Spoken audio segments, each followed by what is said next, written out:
In the name of God, the compassionate, the merciful, I would like to share briefly with you some of the points that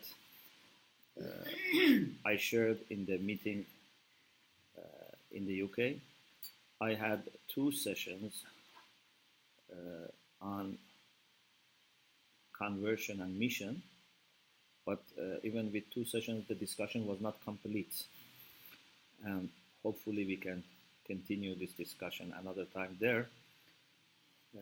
We also have had a session on mission with our Focolare friends in Trento last December, and we are going to have another session in June on religion and mission.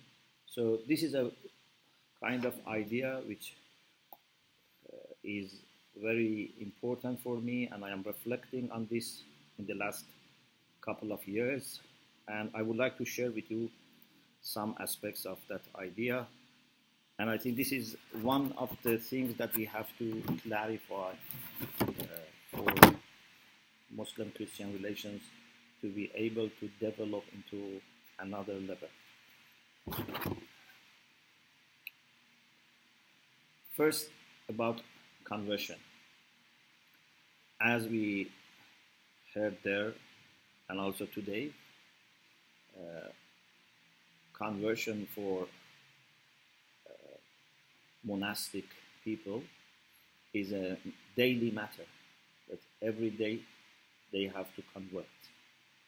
And this is a personal search for the ways to improve oneself, one's relation with God and with other people. What I was thinking about that could be helping us to understand the issue of conversion was that first, let us reflect on what is Islamic understanding of faith, and then see who can be considered as faithful and what can help a person in being faithful, and what role other people can have in making a person faithful. Because faith is not something that you can pass on to another person easily. Even God says to the Prophet Muhammad sallallahu alaihi wasallam that you cannot guide the people that you like to guide. إِنَّكَ لَن تَهْدِي أَوْ لَا تَهْدِي مَنْ أَحْبَبْتَ. You cannot guide those that you love to guide.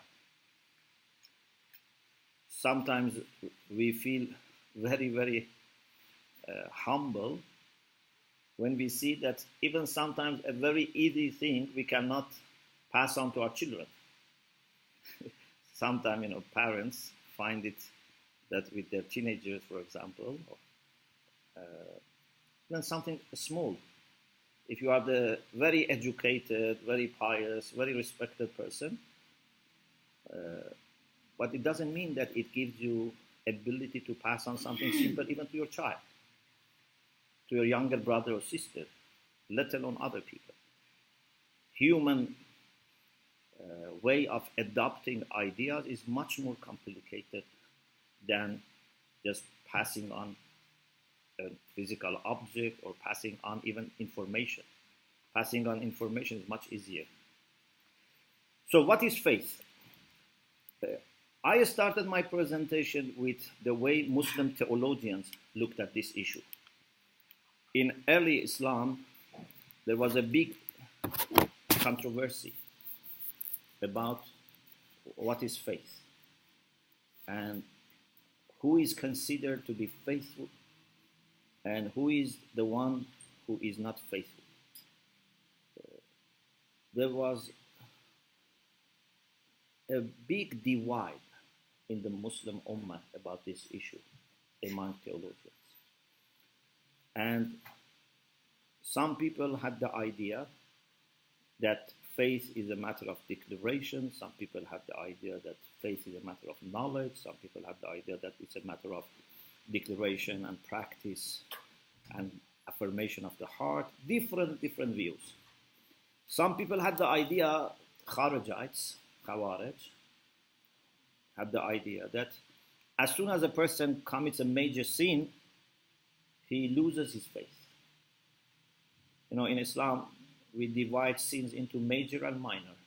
Major sin is the sin for which punishment of fire is promised, unless it is forgiven. Of course, you can repent and God may forgive you, or even sometimes without repentance, God may forgive, for most of them apart from polytheism. But if someone has not repented and God has not forgiven, this entitles someone to fire punishment. This is major sin. And Kharijites had the idea that whoever commits a major sin is no longer a Muslim. And they were excommunicating people. Not only ordinary people, even they excommunicated the fourth caliph and our first Imam, Imam Ali, and they killed him. And today, with some of our Sunni brothers, we all have this feeling that Daesh is a revival in Kharijite approach, because they are very, much prepared to excommunicate people, Shia, Sunni, and sometimes I say to people that they think they have problem with Christians or Jews, but indeed they have problem even with Muslims. And for them to kill a Shia is much better than killing Christians and Jews. So there's such a narrow-minded mentality there that goes back to the first century of Islam. Theologically, they don't say we are Kharijites, but mindset is the same. Actually, in the last few years, I came to more recognition of the idea that extremism and fanaticism looks like a religious thing, but it's more a human, psychological issue. It can take the form of Christian radicalism, Hindu radicalism, Muslim radicalism. Even Buddhists can become radical. It's a human thing that can take shape of religion or politics or whatever.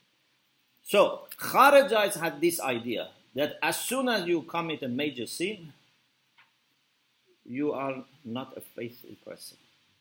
And they also felt responsible to kill you. So they killed many people. My understanding is this. I made a study of this many years ago, and I shared just the conclusion. What I'm saying is not what every Shia scholar says, because even in Shia scholarship, there is diversity. But my understanding is this, that we have 4 elements. And these 4 elements normally come together, but not necessarily all the time.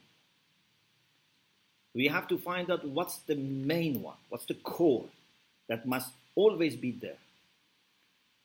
One is knowledge. For us Shia, faith must be preceded by understanding. We cannot think of a person being a Muslim while he or she is in doubt or doesn't believe in this, and just as a practical measure says, I embrace Islam and I bear witness that there is no God but one God and Prophet is his messenger, but he doesn't know this to be true. For us, technically, this is not faith. Although I personally believe that maybe practically we can accept that this would have some legal implications, because people are not able to judge who knows, who doesn't know, and they have to recognize a person as a Muslim as long as a person is happy not to declare, opposition, or, for example, is not, fighting or opposing, we don't need to make sure that that person is convinced or not. We recognize this person as a person who is a friend. But the main thing is that knowledge has to be there, or should be there. Faith starts with understanding. If you take any manual for the Shia Muslim, we have manuals that we follow for our practical day-to-day affairs, and these are instructions given by Grand Ayatollahs. So every Shia has to choose a person between him and God is the most knowledgeable and pious person. So if you open, the first thing that you find in every manual is that in your practical issues, you should follow a scholar who's qualified. But in your dogmas, you cannot follow any person. In your dogmas, in principles of faith, you should have your own understanding backed up by arguments. So every Shia must be equipped with rational understanding of faith. So knowledge is very important. But the Quran says knowledge is not enough. Because the Quran says there have been people, and there can be always people, who have knowledge, but they don't accept. Human beings sometimes don't want to surrender to what they know. The Quran says, جَحَدُوا بِهَا وَاسْتَيْقَنَتْهَا أَنفُسُهُمْ ظُلْمًا وَعُلُوًّا. They denied God's communications, although they were certain. So it's possible that someone knows that this man is a prophet, knows that this is a true miracle, but still doesn't want to believe. We had people who didn't believe in the prophet, although they were very close to him. For example, one of the uncles of the prophet, he didn't believe in the prophet, and he is mentioned in the Quran, and he's blamed. The reason for him not believing in the prophet was not because he had any issue with the prophet. He had seen some immoral practices from the prophet, or he didn't have access to what thousands of other people had access. He had not witnessed miracles. No, because he and his wife didn't want to believe, because they had interest in holding their position, which was based on idol worshiping. So, knowledge is not guaranteeing that we act upon it. The famous question between Socrates and Aristotle, is ignorance the only problem that we have? Or maybe ignorance is one major problem, but sometimes we know and still we don't want to act upon what we know. So, after knowledge, we should have something else. And that is what we call submission, or surrender, or being humble before the truth that we know. This is the second element. The third element is declaration. Faith should be declared. Fourth is practice.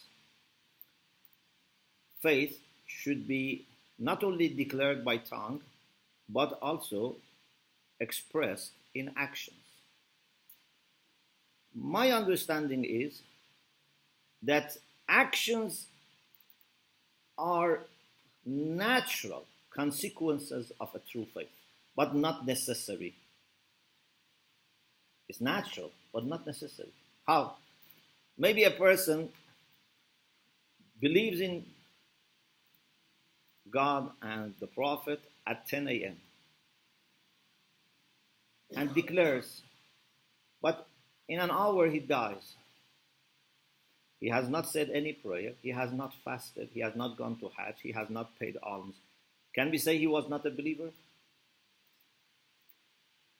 Or maybe a person, for some practical reasons, is not able to practice certain things. Or maybe even a person is not a good practicing Muslim, but still he can be a faithful. So there are lots of issues that I think it's better to say, or it's easier to say, naturally, faith leads to action, but it's not the essential part of faith. The same is with declaration. When you believe in something, you happily like to share with other people. If I believe in Islam, I would like to share with other people, especially if I need recognition of the community. But again, there can be circumstances that someone feels that he should not declare his faith. Maybe it's going to create troubles for him or other people. So you cannot say because he didn't declare, he is not a faithful. Knowledge also, we said, it's not the core, although it's a prerequisite. So what's the core? The core is to surrender to the truth, which is an act of heart. It's not an act of mind. It's not an act of tongue. It's not an act of organs. It's an act of heart. So faith is in the heart. The Quran says the Bedouins used to say that we have faith. قالت الأعراب آمنا. We have embraced faith. But God says to the Prophet, tell them, you have not embraced faith. You can just say we are Muslims, but not faithful, because faith has not gone into your heart. First, faith has to go to your heart.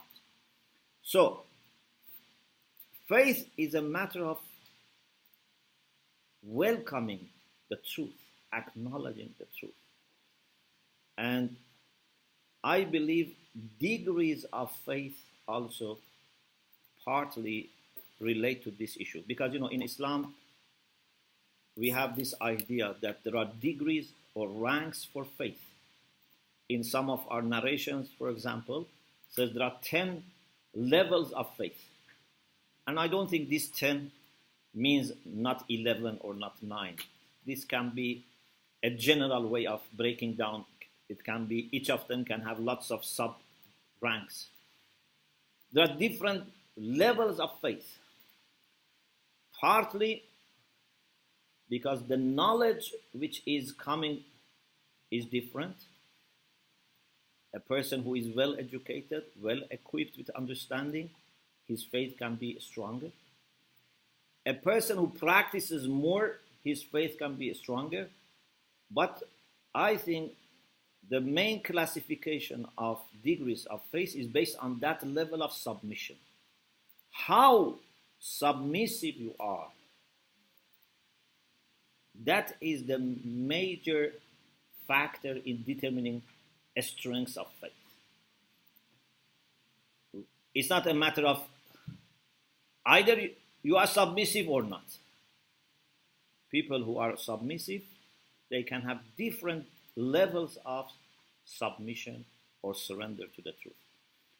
Okay, now, if faith is a matter of heart, if a matter of opening your heart to the truth and feeling that you have to rise to the truth, not to make the truth adapt to your will, I have to make my will adapt to the truth, then you realize that other people cannot forcefully make me convert. Because even if they force me to say, I don't become a faithful. If they put sword on me or they bribe me, I'm not going to become faithful even if I say it and even if I practice it. What is important is that I must be convinced first, but second, to surrender myself to this. Therefore, Allama Tabatabai, who is a great contemporary Shia philosopher, mystic, and exegete, he says one aspect of this verse, La ikraha fid din, there is no compulsion in faith, is that it is impossible. It's not that, it's not permissible. It's actually impossible to force someone to faith. It can only become available as an offer, but people should take the offer. They may take, they may reject. So, what is the role of faithful people with respect to the people who have no faith? I think, as we shared, with our Christian brothers and sisters, we should be witness. The maximum we need to do is to be witness. And this has to be with maximum humility. Sometimes some people, I think, they suffer arrogance. They think they are in such a position that they can grant faith to people. But any person who is deeply engaged in personal spiritual struggle would realize that we are too little even to convert ourselves. We always need God's grace and favor and guidance and assistance, even in making myself better, let alone making another person faithful. Who am I to think that I can make people faithful? Unfortunately, sometimes people, I think, unconsciously, they think they cannot change themselves to better. They try to change other people. It's much easier, you know.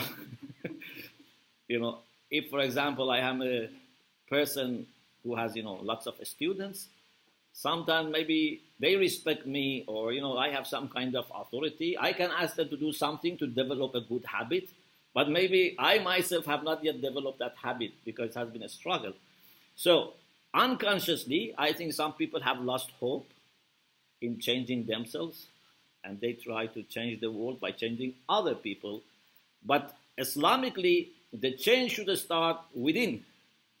And this is why the Prophet said, this is the greater struggle or greater jihad, that you fight against your own wishes, desires, and temptations. So, our role is to be witness. And this, I think, is even true if you live alone. Even if I am alone, when I am practicing and I am trying to improve my relation with God, I am a witness, maybe for animals, maybe for birds. You don't need to be witness for people necessarily, or people of other faith or people of no faith. You have to be like a mirror who reflects beauties of God. This is the meaning of witness. If there are people who are looking at this mirror, they should be reminded of God. And I always say, we should be careful in not inviting people towards ourselves. The Quran says to the Prophet, in the Quran God says to the Prophet, that you should invite people towards the path of your Lord. Ud'u ila sabil rabbik. Call people towards the path of your Lord. Don't call people towards yourself. Don't call people towards your path. Call them to the path of your Lord. A messenger is not calling people towards himself as a person. He is calling people towards God. Or in another verse, God says to the Prophet, قُلْ هَذِهِ سَبِيلِي أَدْعُو إِلَى اللَّهِ عَلَى بَصِيرَةٍ أَنَا وَمَنِ اتَّبَعَنِي. Tell, this is my path. I call towards God. And those who follow me, we call people towards God, but insightfully. This is the path. So, we should help people in their journey towards God, not in their journey towards me, even not in their journey towards my religion or my denomination. This is something that can be easily misunderstood, and I am sure many Muslims would not like this. Maybe some Christians would not like this, but if people listen carefully, I think they appreciate. And thanks to God, I have seen many people appreciate. I say my mission as a Muslim cleric, as a Shia cleric, is not to call people towards Islam or Shia Islam primarily. I love my faith. I am proud of my faith. I am happy to die for my faith. But I don't replace God with my faith. My mission is to help people in their journey towards God. It can have different forms. If there is a Sunni who is losing his faith or losing his children, and I can help that Sunni family to revive their faith, to renew their faith, even if they are going to remain forever Sunni, this is my responsibility. I cannot say either I help them to become Shia or I have no responsibility. Or actually, this is against my mission if I help a Sunni to become a better Sunni. Yes, I don't help him to become a radical Sunni, but I help him to become a good Sunni, a true Sunni. If there are Christians who don't go to church, and I can, as a Muslim, remind them of the need for connecting to God and encourage them to go to church, this is part of my mission.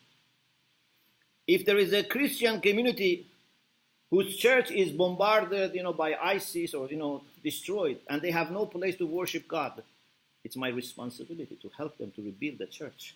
Again, for Christians, the same. If there's a Christian community who see that Muslims in their village, for example, or city, they have no mosque, it's their responsibility to help them to have a place of worship to connect to God.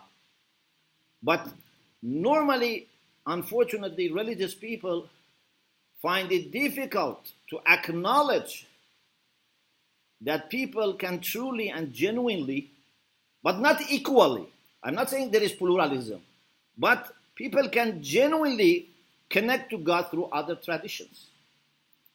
I don't need to say Sunni and Shia are the same, or Islam and Christianity and Judaism and other faiths are the same. No. There are differences, there are theological differences. We don't want to compromise, we don't want to dilute. That is for theological discussion. But I know for sure, and my experiences also help me to witness this, that there are many good Sunni Muslims. There are many good Christians. They really believe in God. I see faith in them. How they formulate it for themselves, how they articulate it, do they have the best presentation? That's another thing. But I cannot deny that they are working towards faith, and they try to be pleasing God, they try to be open to God. So, we need to revisit our understanding of mission. Our mission is to be a good witness, and if we are a good witness, we inspire other people to go towards God. We inspire other people to flourish in their humanity, in their relation with God. Even we can help people of no faith. Even we feel responsible for animals and birds and environment. A man or woman of God would just reflect the love and mercy that God has. You can have your priorities, you can have degrees, you can have ways, methods, manners, whatever. But there is one common principle, that you should only do good to people. You cannot do anything bad to people. Or you cannot divide people and say, I am concerned about this part and not that part. So, this is my general understanding of mission. But I think today, Muslims and Christians have a joint mission, something that we cannot do alone.